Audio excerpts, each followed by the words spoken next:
So Breazeale came out describing Deontay Wilder punching power, and he described it as getting hit by a hammer. Then he compared it to Anthony Joshua power, and he said that Anthony Joshua punching power is like getting slapped compared to Deontay power punch. And there's a huge difference in punching power between the two.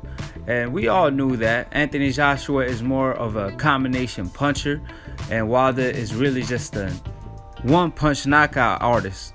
He hits you with a punch. Either you see it coming or you don't see it coming. It's going to be lights out if you get hit by that punch. You know, in boxing, the punch you don't see coming is the punch that hurt the most. But with Wilder, you see it coming or you don't. If you get hit by it, it's going to be lights out. So it's kind of different from Anthony Joshua. Anthony Joshua put punches together. If Wilder put punches together, man, that'd be scary. You know, I hear a couple people say Wilder need to learn how to do that. Now, if he learns how to do that, he might kill somebody in the ring. But let Anthony Joshua fans tell it. They probably say Anthony Joshua got more punching power, just like they trying to say he's the A size just because he's selling arenas and stuff like that. But when's the last time he really sold an arena too? Like, why is he fighting in the US? I thought he said he wanted to stay over there in the UK because he wanted to bring boxing to the UK. Why he coming to the US so early? And why they lied about selling out when they haven't sold out yet? And why they stay giving out free tickets to make it seem like he's selling out. But at the end of the day, one thing for sure, Wilder is the more popular fighter than Anthony Joshua, and ESPN list proves that. He ended up on the 34 of the most famous athletes in the world, and I'm referring to Deontay Wilder. Anthony Joshua ended up at 63, and that's a huge difference. And people lie, women lie, numbers don't lie.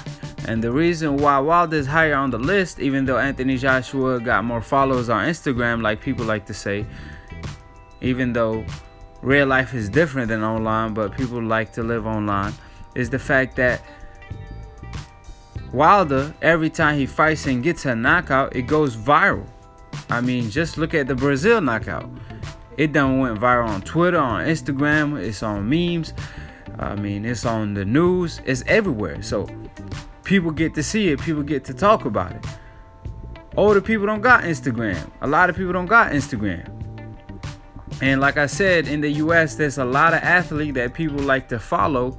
So you got so many options. In the UK, it's only probably Anthony Joshua and a handful of other athletes that they get to follow. So obviously, the whole UK probably gonna follow Anthony Joshua. Meanwhile, in the US, you got LeBron, you got so many athletes that you have to compete with. So it's not the fact that people in the US don't know certain people.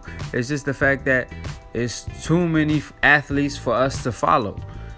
So Wilder proved again why he's called the Hammer, and he's going to go down as one of the hardest hitters of all time. I mean, obviously, he's the hardest hitter today, but he's on that list with George Foreman, with Tyson, etc., etc. I mean, Wilder, all he got to do is hit you one time and it's lights out. Like I said, he reminded me of Prince Nassim Hamed.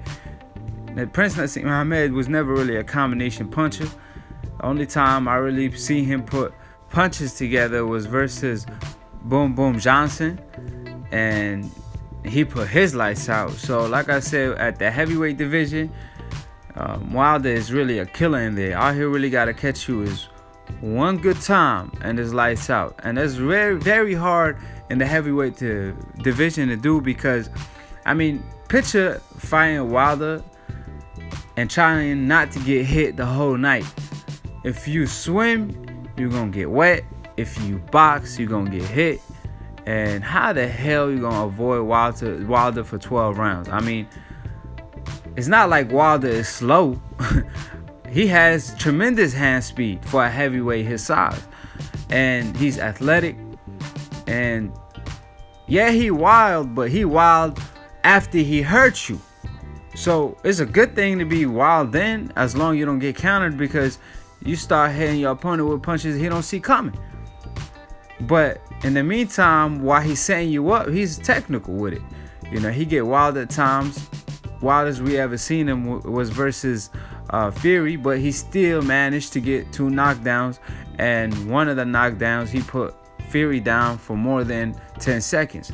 But as far as the Anthony Joshua fight, Wilder didn't even want to compare his performance, really. It was Anthony Joshua who started comparing, saying, I hope Wilder doesn't finish him before I did. And shit, that was completely out the window, because he definitely did way before Anthony Joshua finished him. And hopefully Anthony Joshua don't lose more confidence, because like I said, he gonna want to make this fight in 2040 after that performance. I mean, Wilder power is a problem for Anthony Joshua, and he knows it, because he lacks head movement and defense. And as soon as he get cracked with one right hand, he gonna be out.